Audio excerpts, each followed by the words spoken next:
আসসালামু আলাইকুম। আচ্ছা ভাইয়া, আজকে দেখতে পাচ্ছি এখানে শত শত বাইকারদের সাথে আপনারা যুক্ত হয়েছেন। তো এখানে আসার উদ্দেশ্যটা কি ছিল? ভাইয়া, বাইকারদের উপর যে অন্যায়ভাবে একটা ট্যাক্স আরোপ করছে এটার প্রতিবাদ জানাতে আমরা এখানে আসছি। আর বাইকারদের উপর আমরা যেটা করি যে যখন বাইকটা কিনি তখন আসলে ট্যাক্স দিয়েই আমরা কিনি। তারপর প্রতি বছর বা 1-2 বছর পর পর আমরা ট্যাক্স টোকেন আপডেট করি। এরপরে আবার এক্সট্রা ট্যাক্স দেওয়া এটা মনে হয় মানে যুক্তিসঙ্গত না। আর এই জায়গায় দেখা যায় সরকার যেটা বলতেছে সেটা হচ্ছে যে এআইটি হিসেবে নিচ্ছে, যেটা বছর শেষে ইনকাম ট্যাক্স আপনার অ্যাডজাস্ট করা যাবে। বাট এখানে আমাদের দেখা মতে যে 60-70% আছে যাদের হয়তো এখন ইনকাম ট্যাক্স দেওয়ার মতো সময় হয়নি। তো এই ক্ষেত্রে আসলে এই টাকাটা বা এই ট্যাক্সটা পুরোপুরি অবৈধ হচ্ছে। এটাকে যুক্তিসঙ্গত মনে করছি না, এটার প্রতিবাদে আমরা আসলে এসেছি সবাই।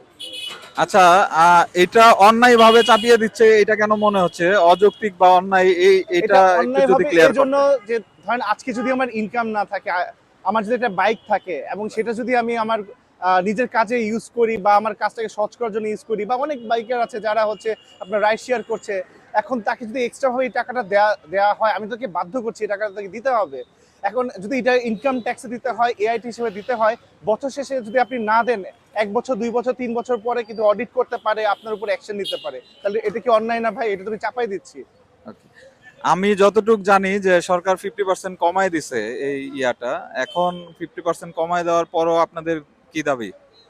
তা এইটা 50% কমানোর পরেও আমি মনে করি না যে এটা আসলে যুক্তিসঙ্গত। কারণ এখানে হচ্ছে আসলে ট্যাক্স তো দিতেই হবে আপনাকে। আপনাকে আগে ছিল ৫,০০০, এখন আপনি ২,০০০ করছেন। বাট ২,০০০ টাকা দিতে হচ্ছে। অথচ দেখা যাবে একজন মানুষের ২ দিনের ইনকাম হয়তো ২,০০০ টাকা। এটা হইতেই পারে। সো ওদের জন্য তো আসলে এইটা অনেক কষ্টের জিনিস। এটা তো আসলে তার উপর চাপায় দেওয়া হচ্ছে।